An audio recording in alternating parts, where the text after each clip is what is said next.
Bismillahirrahmanirrahim. Assalamualaikum warahmatullahi wabarakatuh. Alhamdulillahirabbil alamin. Wabihi nasta'in wa ala umurid dunya waddin.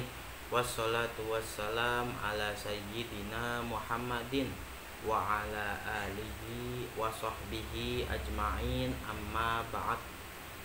Adik-adik sekalian, insyaallah sekarang kita akan melanjutkan pelajaran akhlak dari kitab Ta'limul Muta'allim karangan Asy-Syaikh Az-Zarnuji. Sekarang kita berada di bab terakhir, bab paling akhir dari kitab Ta'limul Muta'allim, yaitu faslun fima yajlibur rizqa wa fima yamna'u wa ma yazidu fil umri wa ma yanqus. Hal-hal yang mendatangkan rezeki dan yang mencegahnya dan yang memperpanjang usia serta yang menguranginya. Ini adalah part 2 atau lanjutan dari pelajaran kemarin. Insyaallah ini akan menjadi akhir pelajaran dari akhlak. Langsung saja kita mulai. Dan jangan terlalu banyak bergaul bersama perempuan kecuali saat ada keperluan. Jadi seorang santri itu ada aib ketika apa? Dia bermainnya itu dengan perempuan. Misalkan di desa dia mainnya dengan perempuan, pergi ke suatu tempat apalagi atau ke tempat yang lain, apalagi dia ini adalah seorang santri, itu sangat aib, nggak boleh karena bukan mahram. Paham ya? Dan jangan berbicara dengan pembicaraan yang sia-sia dan tidak bermanfaat untuk agamanya maupun dunianya. Tinggalkan ucapan-ucapan yang sia-sia. Tinggalkan ucapan-ucapan yang tidak berguna, baik itu bagi dirinya atau bagi orang lain. Lebih baik diam daripada mengucapkan kata-kata yang tidak berguna.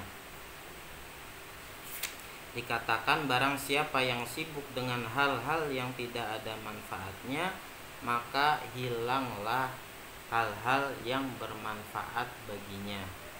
Berkata Bazar Jamhar, bila kamu melihat orang yang banyak bicara, yakin saja bahwa dia adalah orang yang gila. Ini berarti apa? Saking jeleknya image atau karakter orang yang sering mengatakan sesuatu yang tidak layak atau sesuatu yang tidak sia-sia atau sesuatu yang sia-sia atau sesuatu yang tidak ada manfaatnya. Itu diibaratkan sebagai apa? Sebagai orang gila orang tersebut. Karena orang gila ngomongnya merancu, nggak ada maksud dari orang gila, nggak ada makna dari omongan orang gila. Maka orang yang sering berkata seperti itu atau kata-kata yang tidak ada manfaatnya disamakan dengan orang yang gila. Berkata Ali radhiyallahu taala anhu, tatkala akal pikiran seseorang sempurna maka berkuranglah berbicara. Ketika orang itu sempurna akalnya, maka dia akan semakin sedikit berbicara. Musannif berkata, menurutku semakna dengan makalah ini yaitu sebuah syair berikut ini. Apa syairnya? Idza tamma aqlul mar'i qalla kalamuhu wa aikinin bihumkil mar'i in kana mukhfiran. Bila sempurna akal pikiran seseorang, maka sedikitlah berbicaranya, dan yakinlah atas bodohnya orang yang banyak bicara. Itu karangan tersebut. Jadi orang yang sempurna akalnya atau akalnya itu cerdas, maka omongannya akan sedikit. Omongannya itu akan disaring terlebih dahulu sebelum dikeluarkan, apakah ini bermanfaat atau tidak. Dan banyaknya omong dari seseorang tersebut itu menandakan orang tersebut itu bodoh. Ini seperti yang dikatakan oleh suatu syair tadi. Kemudian ada orang lain lagi yang menyanandungkan sebuah syair, an-nutqu zainun wasukutu salamatun, fa'idha nataqta fala takun miktaran, ma in nadamta ala sukutin marrah walaqad nadamta alal kalami miraran. Berbicara adalah penghias seseorang, tapi diam itu keselamatan. Maka bila kamu bertutur, maka janganlah banyak bicara. Kamu tidak akan menyesali atas diammu sekali, dan sungguh kamu akan menyesali atas berbicaramu yang berulang kali. Jadi seseorang itu tidak akan menyesali diamnya itu. Dia diam, dia tidak akan menyesali kediamannya itu. Tapi orang tersebut akan menyesali ketika itu apa? Ketika dia itu banyak berbicara. Nanti apa? Nanti penyesalannya atau rasa sesalnya itu ada di akhir. Karena keseringan dia berbicara yang tidak dimanfaat, dia bisa menyakiti orang. Orang tersebut tidak ridho, maka itu bisa menyeret kita ke dalam api neraka. Naudzubillahi min dzalik. Harus dihati-hatikan mulut ini. Mulut ini lebih tajam daripada pisau, bisa menyakiti hati seseorang.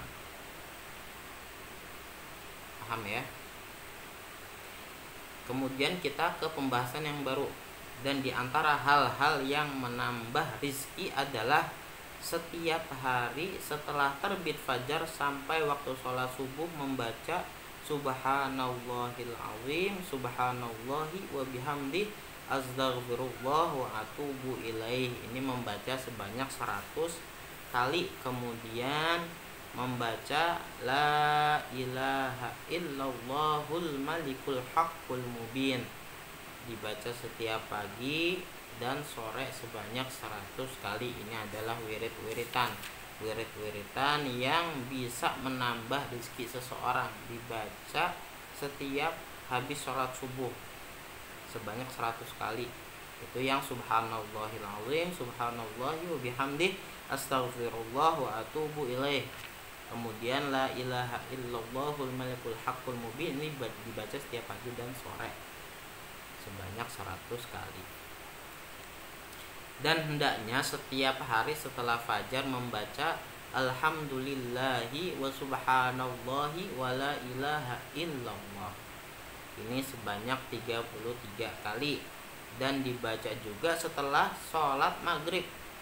Dan hendaknya dia membaca istighfar atau apa, meminta ampun kepada Allah Subhanahu wa taala sebanyak 70 kali setelah sholat subuh. Dan ia memperbanyak membaca la haula wala quwwata illa billahil aliyyil azim. Dan juga memperbanyak sholawat. Ini juga bisa melebarkan atau melampangkan rizki seseorang. Ini adalah wirid-wirid menambah rizki yang diajarkan oleh Syekh Az-Zarnuji dalam kitabnya Ta'limul Muta'alim. Kalau bisa diamalkan. Dan hendaknya tiap Jumat dia membaca berikut ini. Apa yang dibaca? Allahumma aghnini bihalalika an haramika wakfini bifadlika amman siwa. Ini dibaca sebanyak 70 kali pada hari Jumat. Ini semua adalah wirid. Kemudian hendaknya dia membaca pujian ini pada setiap siang malam. Apa pujiannya? Apa doanya? Apa wiridnya? Antallahul azizul hakim, antallahul malikul quddus, antallahul hakimul karim, antallahu khaliqul khairi wasyarr, wa antallahu khaliqul jannati wan nar, antallahu alimul ghaibi wasyahadah, alimus sirri wa akhfa, antallahul kabirul muta'al, antallahu khaliqu kulli syai'in wa ilaihi ya'udu kulli syai'in, antallahu dayyanu yaumiddin, lam tazal wa la tazalu, antallahu la ilaha illa anta, antallahul ahadus samad, lam yalid wa lam yulad wa lam yakul lahu kufuwan ahad, antallahu la ilaha illa antar rahmanur rahim, antallahu la ilaha illa antal malikul quddus, salamul mu'minul muhaiminul azizul jabbarul mutakabbir, ilaha illa antal khaliq al-bari'ul musawwiru lahul asma'ul husna, yusabbihu lahu ma fis samawati wal ard wa huwal azizul hakim. Ini dibaca juga. Silahkan, kata karena panjang bisa dilihat kitab terjemahannya, bisa dilihat kitab Ta'limul Muta'alimnya, tulisannya seperti apa. Itu dicatat di dalam buku, jangan lupa. Kemudian kita akan membahas tentang penambah usia. Ini pembahasan yang sangat bagus karena kita itu butuh usia yang panjang. Untuk apa? Untuk selalu taat dan beribadah kepada Allah. Di antara yang bisa menambah umur adalah perbuatan baik. Jadi dengan kita terus melakukan perbuatan baik, niscaya itu bisa menambah umur kita atas izin Allah. Meninggalkan hal-hal yang bisa menyakitkan orang lain, tinggalkan hal-hal yang tidak baik bagi orang lain. Suka memukul temannya, suka ngata-ngatain temannya, suka membiarkan temannya sendiri, menghasut orang lain, menghasut temannya untuk tidak menemani si fulan misalkan. Itu jauhi hal-hal tersebut. Memuliakan orang yang lebih tua dari kita, sama ustadznya lebih sopan, kalau ditanya ustadznya dijawab. Ya, bahkan ketika dicat, ketika ustadznya nanya itu dijawab. Itu menandakan hormat kepada yang lebih tua. Bukan ustadz itu minta untuk dihormati, tetapi ustadz tersebut apa? Mengajarkan bagaimana yang umurnya lebih muda itu menghormati yang lebih tua.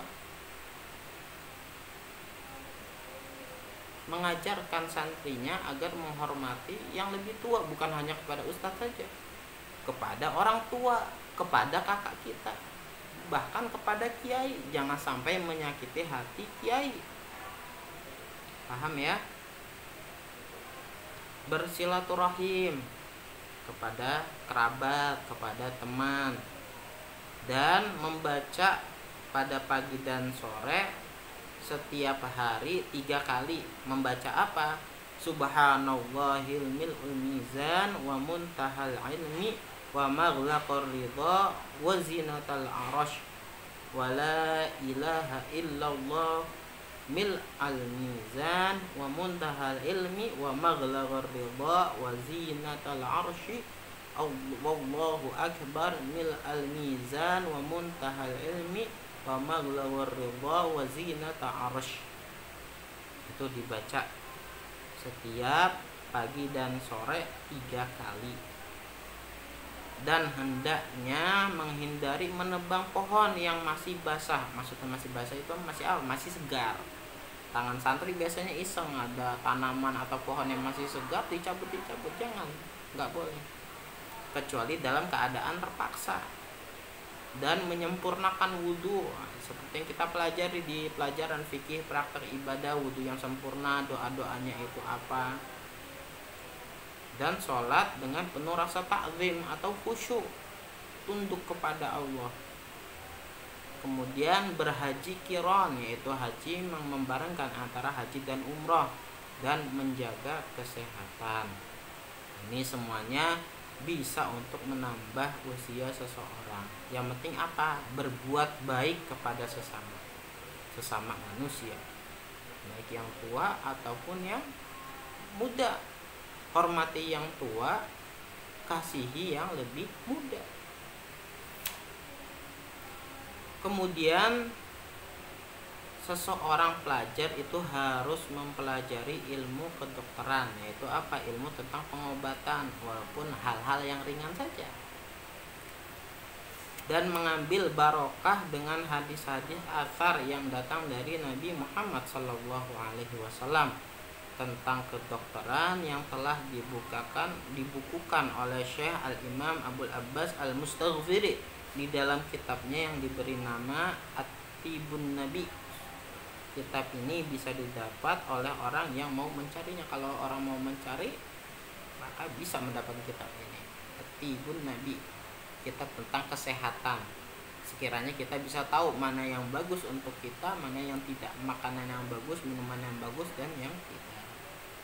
Alhamdulillah ala tamam wassalatu wassalam ala sayyidina Muhammadin afdhalur rusulil kiram. Alhamdulillah atas sempurnanya penulisan kitab ini.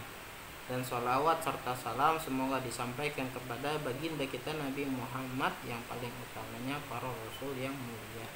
Intaha. Alhamdulillah sudah selesai kita mempelajari dari semester awal kitab Ta'limul Muta'alim. Semoga kita mempelajari kitab ini itu mendapat berkah dari Syekh Az-Zarnuji. Kitab ini menceritakan tentang apa yang harus dilakukan oleh para santri atau yang menuntut ilmu, apa saja yang harus diperhatikan, apa saja yang harus dijaga, apa saja yang harus dilakukan, apa saja yang harus ditinggalkan. Jadi sebaiknya seorang santri itu nggak lepas dari kitab ini, harus terus mempelajari.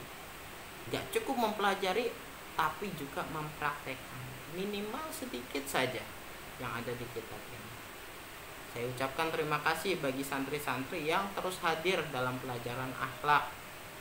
Semoga kita semua mendapatkan ridho dari Allah atas pelajaran yang kita pelajari, mendapatkan ridho dari Syekh Az-Zarnuji. Sebagaimana beliau mengarang kitab ini, kita mendapatkan keberkahan beliau. Semoga kita mendapatkan berkah dari kiai yang telah memfasilitasi kita untuk terus belajar pelajaran ini. Semoga dengan barokah kitab ini dilapangkan rezeki kita. Semoga dengan barokah kitab ini diangkat penyakit-penyakit kita dan keluarga-keluarga kita. Diangkat musibah yang ada di negeri kita, baik itu virus atau yang lainnya. Didamaikan negeri kita. Saya Ahmad Turmuzi, kurang lebihnya saya mohon maaf karena saya meyakini banyak kesalahan yang saya ucapkan atau tuturkan dan mungkin menyakiti hati adik-adik. Kalau yang bagus itu datangnya dari Allah, maka ambil, tetapi kalau yang jelek itu datangnya dari saya. Assalamualaikum warahmatullahi wabarakatuh.